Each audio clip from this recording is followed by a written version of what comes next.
Developing news this afternoon, a Valley father was killed in a road rage shooting, and his kids saw the whole thing from the backseat of the car. One of the boys happened to be recording a video on his phone when that shooting happened. That video, of course, now evidence in the murder investigation. 12 News journalist Gabriella Becerra is live for us in Tempe this afternoon after speaking with the victim's family. Gabby? Well, Rachel, the mother of those boys, tells me she deleted that video from her son's phone after handing it over to detectives because she never wants her sons to have to see it again. But first, she tells me she watched it for herself. And just like in the court records, she says it shows everything from the shooting. The mother, who wishes to only go by her first name, Vanessa, tells me her son records everything all the time. The video in particular started about his shoes, but after their father, 29-year-old Stephen Bevan, got out of the car near Priest and Warner, her son turned around and filmed out the back window. Tempe police say Bevan became engaged in road rage with 46-year-old Dustin Jackson. They stopped in the middle of the road on Priest, and Bevan approached his car. That's when Jackson opened the door and allegedly shot Bevan in the chest. Vanessa said it was hard to watch the video, knowing it was filmed through her son's eyes. Anger. I was angry because a lot of things could have been avoided. A lot of things could have been avoided. And I had to see for myself, how my son's father left. Especially in front of them. So it really hurt. And according to court records, Jackson is claiming self-defense, saying he was in fear for his life and his 6-year-old daughter's life, who was also in his car. Police say no weapons were found on Bevan or in his car. And I'll be sharing more from my conversation with Vanessa coming up in an hour on 12 News at 5 o'clock. There was also a GoFundMe page created for Stephen, and those funeral expenses his family will have to be paying for. Anyone who wishes to donate can find a link to that fundraiser on 12news.com. Live in Tempe, Gabriella Becerra, 12 News. Gabriella, thank you. Time now for a legal deep dive on this case. Attorney Logan Elia from Rose Law Group joins us now. I want to start with that road rage case that we just heard from Gabriella. Does that claim of self-defense hold up in this situation? Because as we know and as we've seen before, self-defense is not a one-size-fits-all. No, self-defense is only appropriate when you are in legitimate, reasonable fear of your life or the lives of others. So what this could be, and self-defense is very factually dependent, right? But based on what we've heard, to me this sounds like what's called imperfect self-defense. That is when you are in fear of your life or the lives of others, but your fear is not objectively speaking reasonable. It's simply legitimate. You feel it, but a reasonable person would not. You're scared. I would say in a road rage incident, generally speaking, if you stop your car and get out of the car and start approaching somebody else's car, you're going to be the person who's in the wrong. But just because somebody stops their car and walks towards yours doesn't mean that you get to open your car door and shoot them as they approach. So what would be an example of a legitimate claim?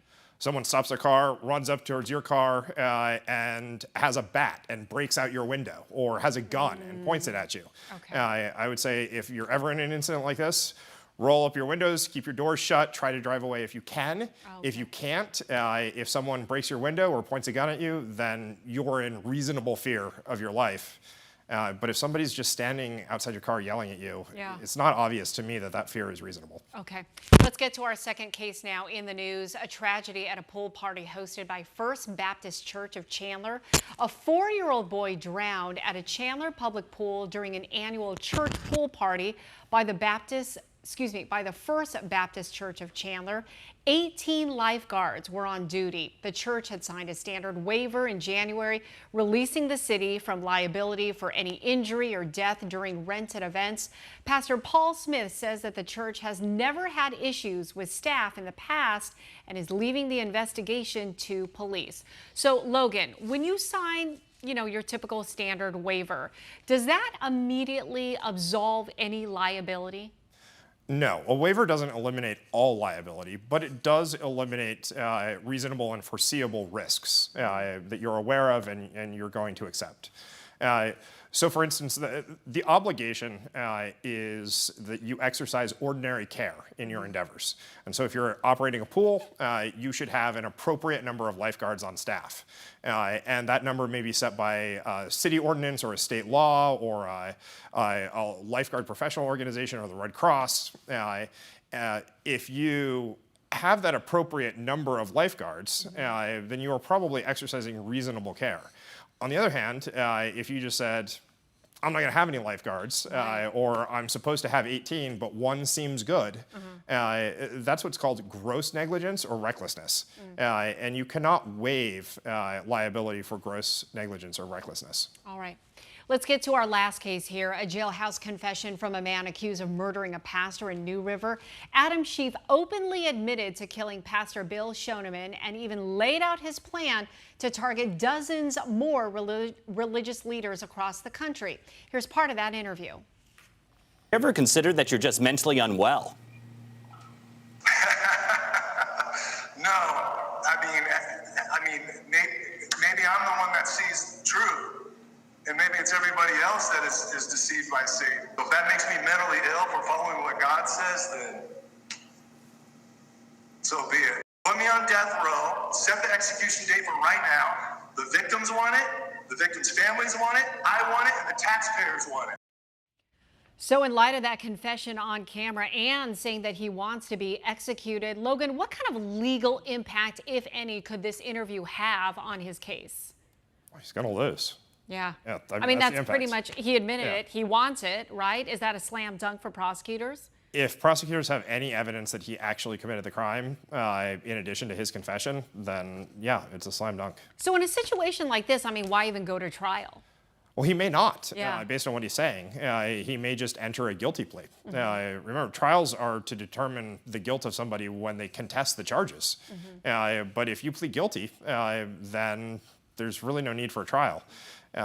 There will still be a sentencing hearing, and there are special procedures in place in a capital case in Arizona because we don't want to be executing crazy people making false confessions. Right. And I was just going to say, let's just say it does go to trial, right? And what would his defense attorney claim? What would they argue? So this is a situation where a defense attorney may be appointed against this man's will. It sure sounds like he doesn't want one. Right. And that will be an awkward position for that lawyer.